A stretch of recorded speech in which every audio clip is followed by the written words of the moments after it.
Lo que parecía una tienda de precio bajo acabó convertido en una máquina gigante que no solo llena carritos, domina anaqueles, aprieta proveedores y se mete en la rutina de todo un país.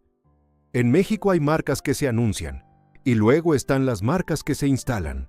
No necesitan gritar porque ya están en la colonia, en la esquina, en la compra de quincena, en la despensa que se arma con cálculo y urgencia. Bodega Aurrera pertenece a esa segunda clase.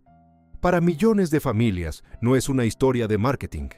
Es el lugar al que se entra cuando el dinero no alcanza para improvisar, cuando la lista ya viene pensada desde casa y cuando cada peso tiene que rendir un poco más. Y justamente ahí está el verdadero tamaño de la empresa, no en un logotipo, sino en la costumbre. Porque Bodega Aurrera no se volvió fuerte vendiendo una sola cosa. Se volvió fuerte aprendiendo a ocupar un hábito. La ida por el papel higiénico, por el jabón, por el aceite, por el arroz, por la leche, por lo que hace falta para terminar la semana. Ese tipo de compra no parece épica, pero cuando una empresa aprende a repetirse miles de veces al día, en miles de colonias, deja de ser una simple cadena. Empieza a aparecer infraestructura, algo que ya no compite solo por precio, sino por presencia, por cercanía, por rutina, por memoria automática. En 2024, el formato Bodega Aurrera ya operaba 2.553 tiendas en México. No estamos hablando de una marca conocida. Estamos hablando de una red física que se extendió hasta parecer parte del paisaje. Una tienda para la compra grande, otra para la compra rápida, otra para el barrio, otra para el trayecto de regreso, otra que simplemente ya estaba ahí antes de que alguien pensara en cuestionar si era demasiado grande. Y cuando una empresa logra eso, deja de vender únicamente productos, empieza a ocupar espacio mental. Si alguien dice ahorro, si alguien piensa en quincena, si alguien imagina el carrito lleno con marcas propias y precios bajos, la cadena ya ganó una parte de la batalla antes de que el cliente pise el pasillo. ¿Y si Bodega Aurrera nunca hubiera vendido solo barato, sino costumbre? Esa es la pregunta que vuelve esta historia mucho más interesante de lo que parece. Porque detrás del aparente desorden amable de la compra popular, hay una lógica muy fría. El precio bajo no funciona solo porque sea atractivo. Funciona porque obliga a comprar distinto, a planear distinto, a elegir distinto. Funciona porque comprime márgenes, reordena anaqueles, disciplina proveedores y arrincona a otros formatos que no pueden seguir el mismo ritmo.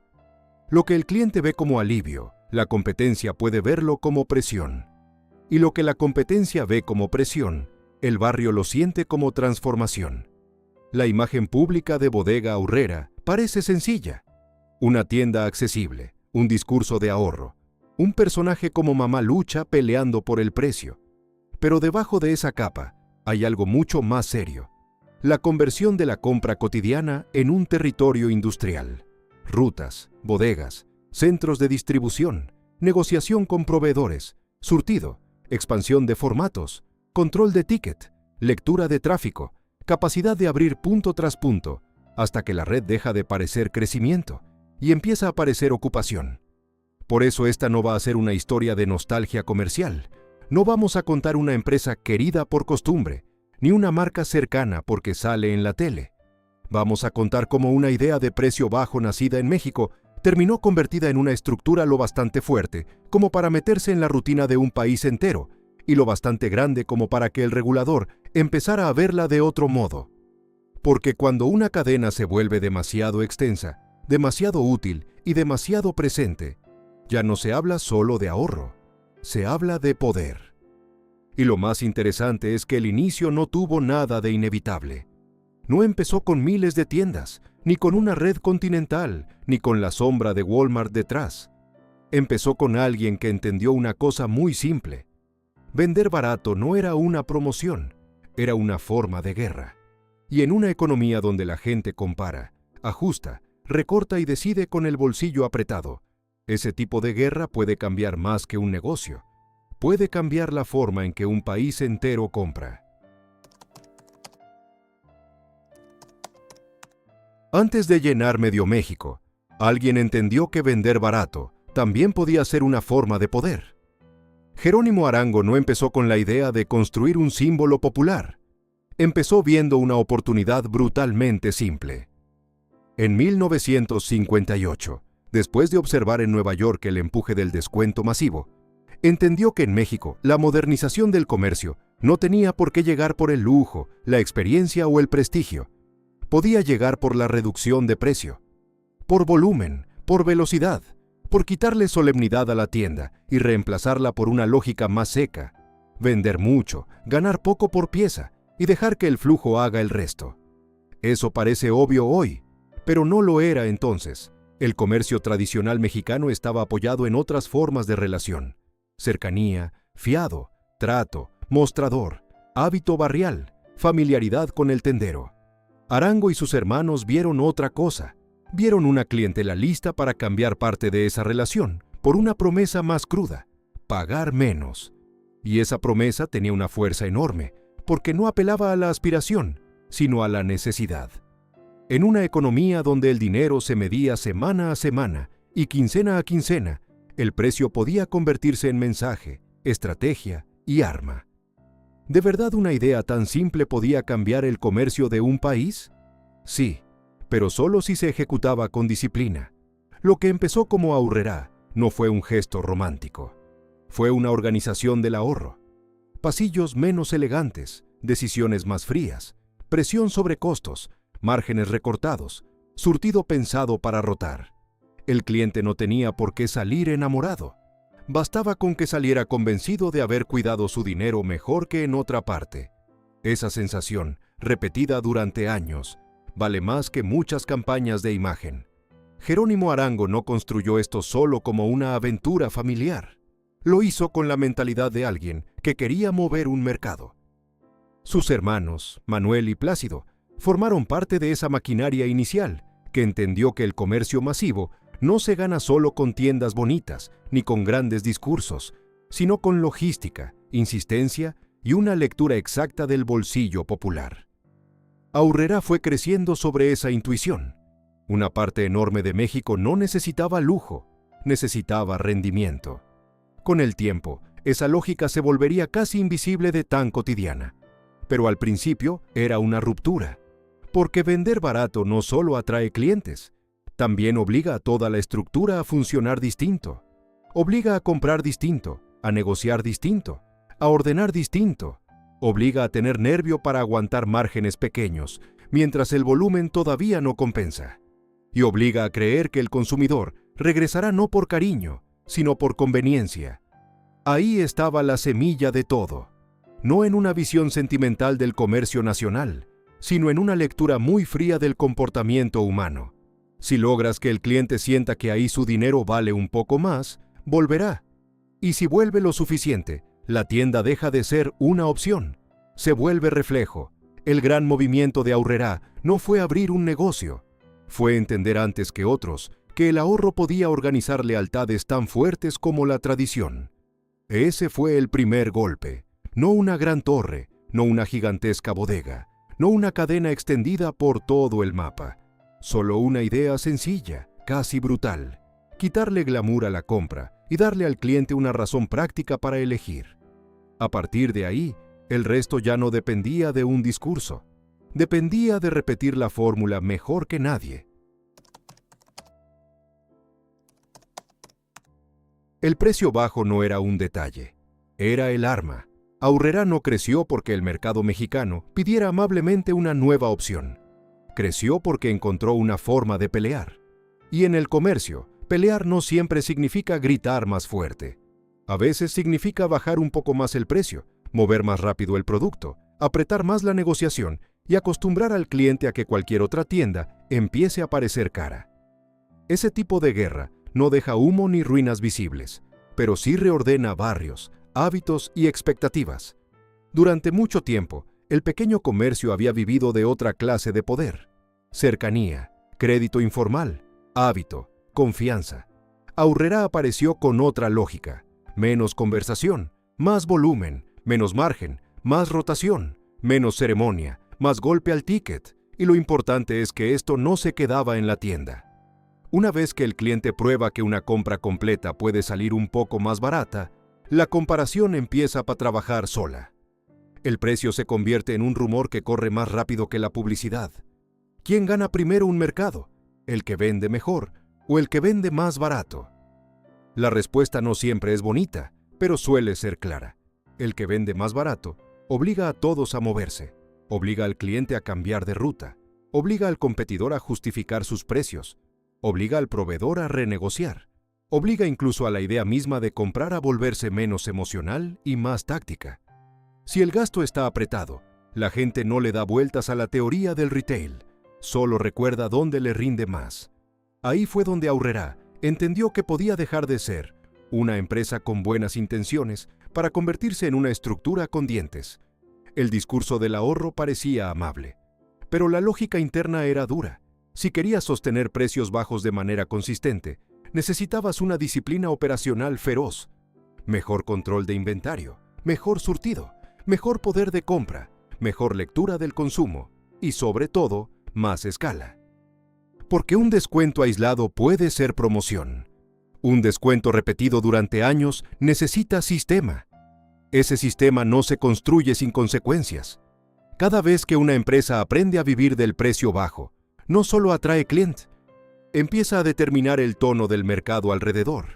El barrio ya no discute tanto qué tienda es más cercana o más simpática. Empieza a preguntarse dónde sale más barato llenar la despensa. Y cuando esa pregunta se instala, la relación entre la compra y el territorio cambia. Eso fue precisamente lo que volvió a Aurrerá más peligrosa de lo que parecía. No entró como una revolución ideológica, entró como una respuesta práctica al bolsillo. Pero una respuesta práctica repetida millones de veces puede terminar siendo mucho más poderosa que cualquier gran discurso, porque no te obliga a creer, solo te obliga a comparar.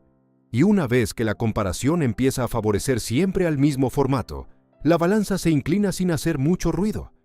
Por fuera, el mensaje seguía siendo simple: ahorro. Por dentro, lo que iba creciendo era una disciplina de guerra comercial.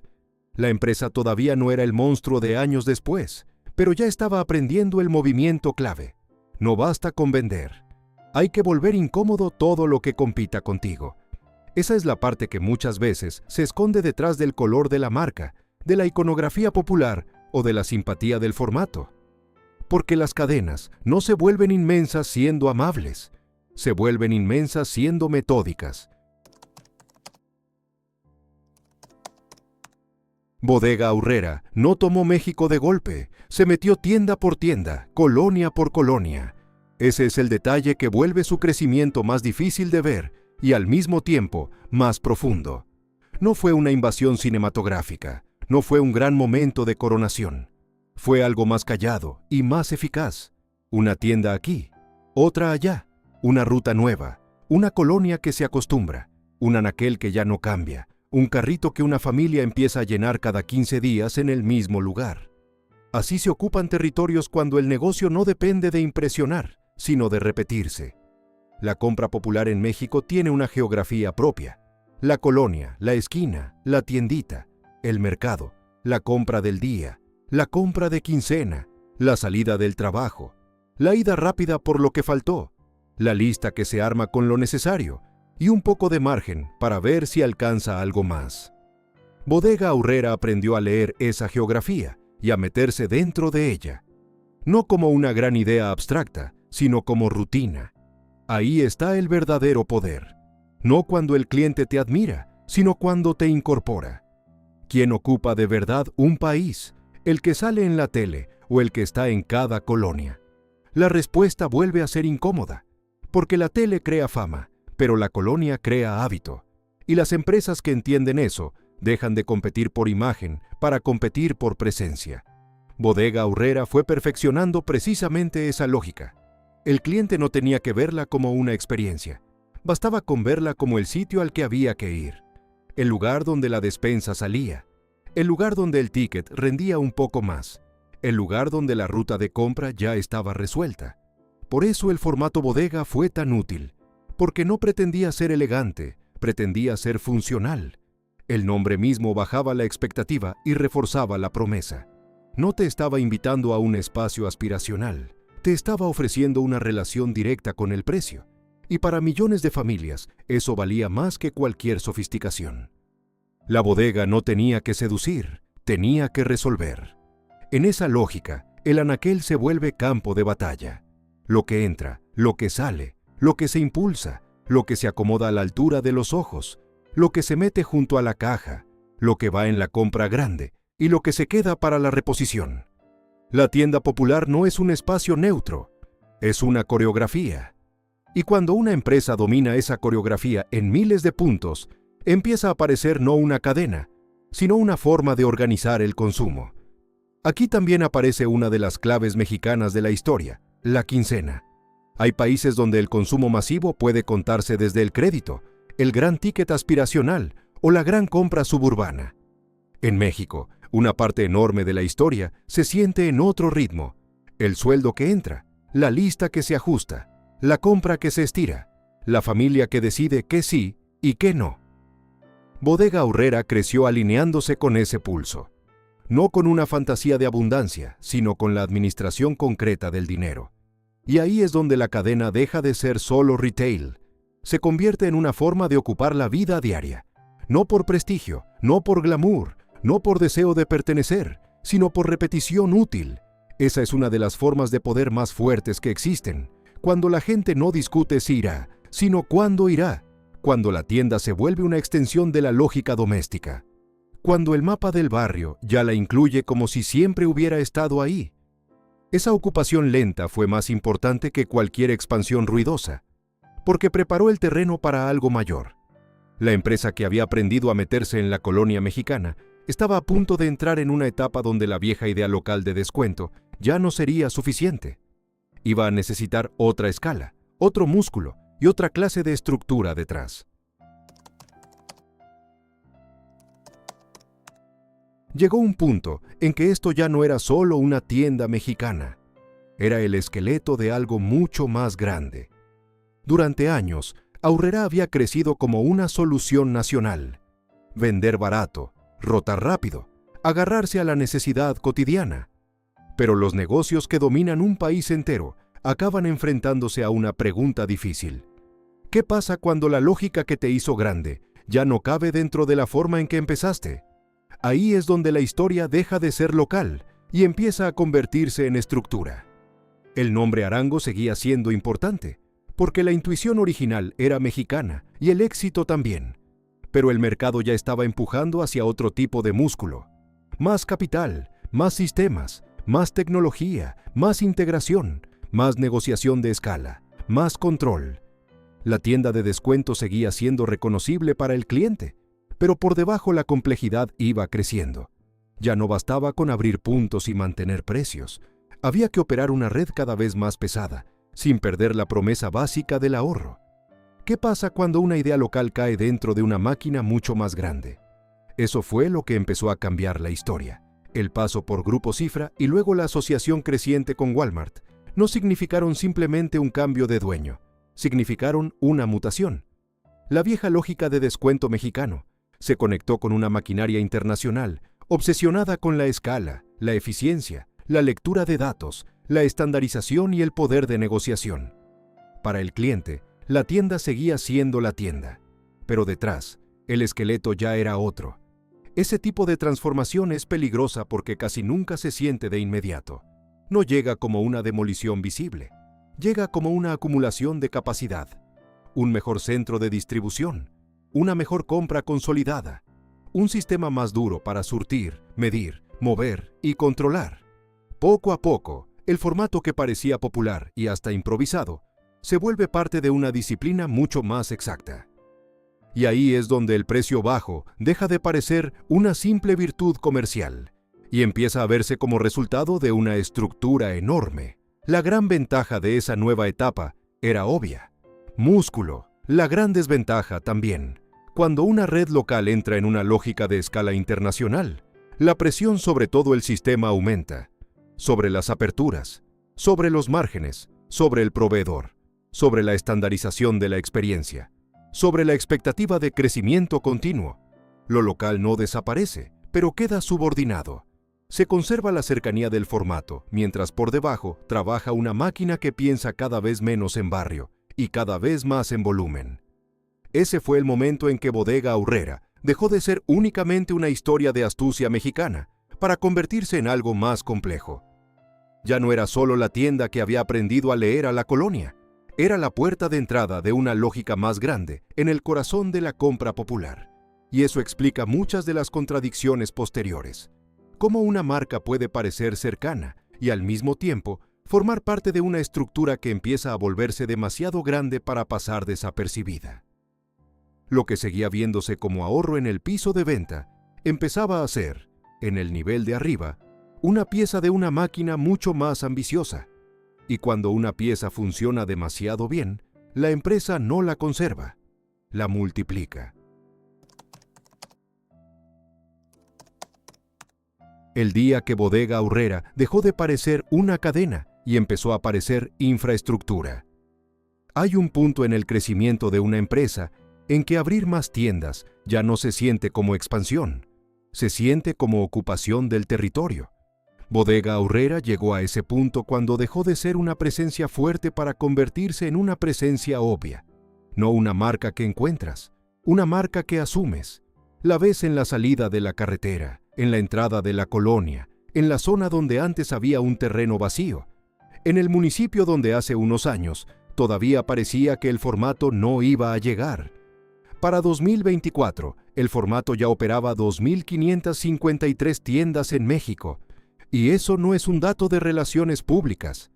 Es la medida de una red que aprendió a cubrir el mapa de una manera casi física. En noviembre de 2024, la apertura de la tienda número 2500 en Mexicali fue vendida como celebración. Y claro que lo era. Pero también era otra cosa, la prueba de que Bodega Aurrera se había convertido en el formato más numeroso de Walmex en el país. Más que una cadena, era la base del despliegue. ¿Sigue siendo una cadena cuando ya parece parte del paisaje? La pregunta importa porque la infraestructura cambia la forma en que se piensa un territorio. Una empresa con unas cuantas tiendas compite. Una empresa con miles de puntos empieza a organizar flujos. Decide qué mercancía viaja, cómo se acomoda, qué precio aguanta, qué ruta se vuelve rentable, qué plaza recibe inversión, qué colonia entra al radar y cuál no. Ese tipo de poder no se ve en un comercial. Se ve en el silencio con el que una red termina volviéndose normal. La fuerza de Bodega Aurrera estuvo precisamente en esa normalización. La gente dejó de verla como la novedad y empezó a verla como la tienda. El lugar donde se resuelve la compra grande, donde entra la familia a comparar precios, donde una parte de la despensa ya no se negocia, donde ciertas marcas privadas o presentaciones se vuelven parte del paisaje del hogar. Eso no parece dramático, pero es enorme, porque una vez que la rutina entra al piloto automático, sacar a una empresa de ahí es mucho más difícil que ganarle una campaña. Toda gran red sueña con ese momento, dejar de vender y empezar a ser asumida, dejar de convencer y empezar a estar. Y Bodega Aurrera lo consiguió a través de una combinación de formato, expansión y lectura perfecta del consumo popular. No necesitó convertirse en lujo, no necesitó ser premium, solo necesitó estar donde la vida práctica ocurre, donde el cliente hace cuentas, donde la quincena define la lista, donde el precio no es un argumento de marketing, sino una frontera real. Pero cada vez que una empresa alcanza ese nivel de cobertura, nace una segunda pregunta. Ya no qué tan útil es, sino qué tan poderosa se ha vuelto. Porque la infraestructura tiene un problema. Es difícil admirarla sin empezar a preguntarse cuánto controla. Y cuando un solo formato se vuelve el punto de referencia para millones de compras, esa pregunta deja de ser ideológica, se vuelve concreta. El cliente veía precios bajos. Detrás, alguien estaba pagando esa presión. Esa es la parte que las grandes cadenas prefieren que se quede fuera del encuadre. En el piso de venta, todo parece claro. Precio bajo, surtido suficiente, formato conocido, ahorro. Pero el precio no aparece por arte de magia. Se sostiene en una estructura que aprieta por todos lados. Se sostiene en escalas enormes de compra, en negociaciones duras, en márgenes disciplinados, en presión constante sobre lo que entra al anaquel y en la capacidad de una red gigante para imponer condiciones que un actor más pequeño no puede ni plantear. ¿Qué cuesta de verdad vender tan barato durante tanto tiempo? La respuesta no es una sola, pero casi siempre apunta hacia atrás, al proveedor que acepta condiciones difíciles para no perder volumen, al distribuidor que se acomoda al poder del comprador, a la marca que negocia desde una posición menos fuerte, al formato pequeño del barrio que no puede replicar la eficiencia, ni la escala, ni la velocidad de reposición. Lo que para el cliente es una ventaja puede ser, para la cadena de valor, una fuente continua de presión. Ahí es donde la historia de Bodega Aurrera deja de parecer amable, porque una cosa es tener buena ejecución comercial, y otra muy distinta es volverte tan dominante que tu lógica empiece a irradiarse hacia todo el sistema. Cuando una empresa puede sostener precios bajos durante años y multiplicar puntos de venta sin frenar, no solo está haciendo bien su trabajo, también está consolidando una posición desde la cual puede negociar de otra manera, ordenar el mercado de otra manera y empujar límites que otros no pueden empujar. La cara pública sigue siendo limpia. Ahorro, familia, compra inteligente, pero las estructuras grandes rara vez son limpias por dentro. Son tensas, exigentes, calculadoras, y el retail no es una excepción. Detrás del carrito lleno hay centros de distribución, lectura obsesiva del ticket, control de surtido, ajustes de precio, presión sobre abastecimiento y una lógica que no premia lo simpático, sino lo eficiente. Las grandes cadenas sobreviven no por cercanía emocional, sino por disciplina y fuerza de compra. En ese punto, el ahorro empieza a verse de otro modo, ya no solo como beneficio para el consumidor, sino como herramienta que permite concentrar poder. Y eso cambia por completo la lectura de la empresa, porque lo que comenzó como una solución útil para el bolsillo, empieza a parecer también una estructura que condiciona a otros actores del mismo mercado. El cliente no siempre ve esa parte, la siente indirectamente, la ve cuando desaparecen formatos viejos, la ve cuando el estándar de precios se vuelve más agresivo, la ve cuando cada vez más marcas necesitan pasar por la misma puerta. Por eso el siguiente paso era inevitable. Tarde o temprano, una estructura así iba a dejar de ser vista solo como una cadena eficiente. Iba a empezar a ser observada como un actor demasiado fuerte. Y cuando el regulador entra en escena, suele ser porque el tamaño ya dejó de ser una anécdota.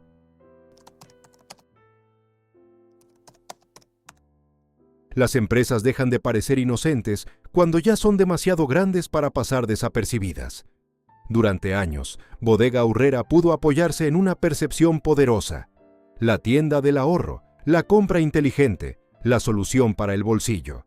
Pero toda empresa que escala demasiado termina chocando con una segunda mirada, mucho menos amable, la del regulador, la del competidor que ya no ve una oferta, sino una ventaja excesiva, la del mercado que empieza a preguntarse si el tamaño dejó de ser simplemente éxito y se convirtió en dominio. Eso fue lo que empezó a pasar cuando el caso de Walmex llegó a la órbita de COFECE. Tras años de investigación, la autoridad antimonopolio concluyó en 2024 que la empresa había incurrido en prácticas monopólicas relativas respecto de proveedores. La multa fue de más de 93 millones de pesos, y aunque el mercado leyó la noticia como menos grave de lo que muchos temían, el mensaje era otro. El gigante ya no estaba siendo observado como una simple cadena eficiente. Estaba siendo examinado como estructura con capacidad real de distorsión. ¿En qué momento una cadena de precio bajo deja de parecer útil y empieza a parecer demasiado poderosa? La pregunta pega especialmente fuerte aquí porque Bodega Aurrera conserva una máscara muy eficaz. No tiene el tono frío del hipermercado puro, no vende aspiración premium, no parece una institución lejana, sigue hablando el idioma de la compra práctica. Y tal vez por eso, el choque con el regulador se siente más duro, porque obliga a mirar lo que el cliente normalmente no mira. ¿Cómo se sostiene la ventaja? ¿Qué poder se ejerce hacia atrás? ¿Y hasta dónde puede llegar una red cuando ya ocupa demasiados puntos del mapa? Walmex respondió que no estaba de acuerdo y que apelaría. Y ese matiz también es interesante. Las grandes corporaciones casi nunca aceptan la lectura más grave de su propia escala. Prefieren defenderse con lenguaje técnico, con procedimientos, con argumentación jurídica. Pero la percepción cambia igual. Una vez que el regulador entra, la inocencia se rompe. La marca puede seguir vendiendo. La gente puede seguir entrando. El ticket puede seguir saliendo. pero ya no se la mira del mismo modo. El tamaño deja de parecer simplemente merecido. Y ahí es donde la historia se vuelve más dura. Porque Bodega Aurrera no es un monstruo abstracto. Es una empresa metida en la rutina popular. Está ahí donde la gente resuelve la compra. Precisamente por eso, el poder que acumula importa tanto. No porque sea escandaloso en televisión, sino porque trabaja en silencio, detrás del recorrido habitual del cliente. Un poder así no necesita dramatismo para ser profundo. Le basta con repetirse todos los días. La multa no destruyó la empresa, no cambió el mapa de la noche a la mañana, no borró la costumbre, pero sí dejó una marca, la de una cadena que había cruzado el punto donde el éxito se vuelve sospecha. Y una vez que eso pasa, el final de la historia ya no puede contarse solo desde la expansión. Hay que contarlo también desde lo que deja atrás. Una tienda nunca cambia solo una compra. Cambia la rutina, la esquina y lo que sobrevive alrededor. Ese es quizá el efecto más difícil de medir y el más fácil de sentir. Nadie ve una apertura y piensa automáticamente en el barrio entero. La gente piensa en precios, en cercanía, en comodidad, en la lista que por fin saldrá un poco más barata. Pero con el tiempo, las tiendas grandes no solo venden, reorganizan, cambian recorridos, cambian horas de compra, cambian la relación entre la familia y la despensa, y cambian también el espacio que queda para otros. La tiendita de la esquina no desaparece de un día para otro. El mercado tampoco, la compra chica sigue existiendo, la reposición urgente sigue ahí. Pero la lógica cambia, la despensa grande se mueve, el carrito se vuelve más importante, la quincena se concentra en otro formato, y en esa concentración hay un desplazamiento silencioso. No siempre absoluto, pero sí real. Lo que antes se repartía entre muchas manos empieza a pasar con más frecuencia por la misma estructura. ¿Qué pierde un barrio cuando la costumbre cambia de dueño? La respuesta no es nostalgia automática. No se trata de decir que todo lo nuevo arrasa y todo lo viejo era mejor. Se trata de entender que el retail no solo distribuye productos, distribuye poder económico sobre el territorio. Quien captura la compra recurrente captura una parte del pulso del barrio. Sabe cuándo se gasta, cómo se gasta, qué se vende, qué deja de rotar, qué vale la pena sostener y qué no. Una red con esa capacidad no está simplemente compitiendo, está rediseñando la vida comercial a su alrededor. Por eso Bodega Aurrera no puede explicarse únicamente como una buena idea de ahorro. Sería demasiado poco. La empresa aprendió a meterse en un punto muy sensible de la vida mexicana. La compra ordinaria que mantiene la casa andando. Y una vez ahí, ya no dependió del deseo, sino de la necesidad. Esa diferencia es enorme. Las marcas aspiracionales pueden perder relevancia cuando cambia la moda. Las marcas instaladas en la necesidad son mucho más difíciles de mover. El problema es que esa fuerza tiene una consecuencia. Cuanto más natural parece la presencia de la cadena, menos visible se vuelve el cambio que provocó. El barrio se acostumbra, el cliente se acostumbra, incluso la competencia se acostumbra a pelear desde atrás, y en ese acostumbramiento, una parte de la historia se borra, la de todo lo que tuvo que moverse para que esa red terminara pareciendo normal. Eso es lo que vuelve a Bodega Aurrera una historia de poder, y no solo de supermercado, porque lo decisivo no es que venda mucho, lo decisivo es que logró hacer parecer natural una transformación enorme.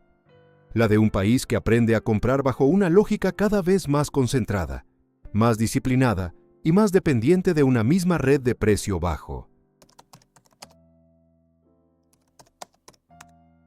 Hoy Bodega Aurrera ya no es solo una tienda barata. Es una de las formas más potentes de ocupar la rutina de México. Y esa es la parte que casi nunca se mira de frente. La gente ve la bolsa, la caja, el ticket, el carrito, la fila, la compra que salió un poco mejor. Pero detrás de esa escena cotidiana hay una historia mucho más grande. La de una idea nacida en 1958 alrededor del descuento, endurecida por la lógica del volumen, expandida por la colonización paciente del territorio y finalmente absorbida dentro de una estructura capaz de convertir la compra ordinaria en una forma muy estable de poder. Bodega Aurrera no necesitó volverse sofisticada para hacerse fuerte. Le bastó con hacerse inevitable. Esa es quizá la clave más dura de toda la historia, porque una empresa inevitable no es la que más admiras, es la que ya incorporaste, la que ya entra en tu ruta, en tu comparación, en tu presupuesto, en la manera en que piensas la despensa. Y una vez que una empresa entra ahí, sale muy difícil. ¿En qué momento Bodega Aurrera dejó de ser solo una tienda y se convirtió en una de las máquinas más fuertes de la rutina mexicana? La respuesta no está en un solo año ni en una sola compra. Está en la acumulación, en cada colonia ocupada, en cada anaquel controlado, en cada proveedor negociado bajo presión, en cada familia que dejó de discutir si iba a entrar y empezó a discutir cuánto iba a gastar, en cada vez que el precio bajo dejó de parecer una promoción y empezó a parecer un derecho casi natural. Ahí fue donde la empresa ganó de verdad, y también ahí está la parte más incómoda. Porque cuando una red así se vuelve indispensable, el país ya no está hablando solo de una tienda eficiente. Está hablando de una estructura que condiciona hábitos, aprieta márgenes, organiza recorridos y termina siendo observada incluso por el regulador. El cliente puede seguir sintiendo alivio, la familia puede seguir resolviendo la despensa, la marca puede seguir hablando el idioma del ahorro. Pero el tamaño ya obliga a leerla también como poder. Esa es la doble cara de Bodega Aurrera. Para millones, alivio. Para otros, presión. Para el barrio, una nueva costumbre. Para el mercado, una fuerza demasiado grande para ignorar. Para Walmex, la columna vertebral física de su presencia en México. Para la historia del consumo mexicano, una prueba de que no hace falta vender lujo para dominar. A veces basta con vender un poco más barato, un poco más cerca, y durante mucho más tiempo que todos los demás. Y por eso esta historia importa. Porque al final no habla solo de cajas y pasillos. Habla de cómo cambia un país cuando su compra cotidiana deja de estar repartida y empieza a concentrarse. Habla de la fuerza silenciosa de la rutina. Habla de la colonia, del anaquel, de la quincena y del barrio. Habla de una idea que parecía sencilla y terminó convertida en algo mucho más serio. Si te gustó esta historia, deja tu like, suscríbete al canal y entra a los otros videos, porque aquí vas a encontrar muchas más historias como esta.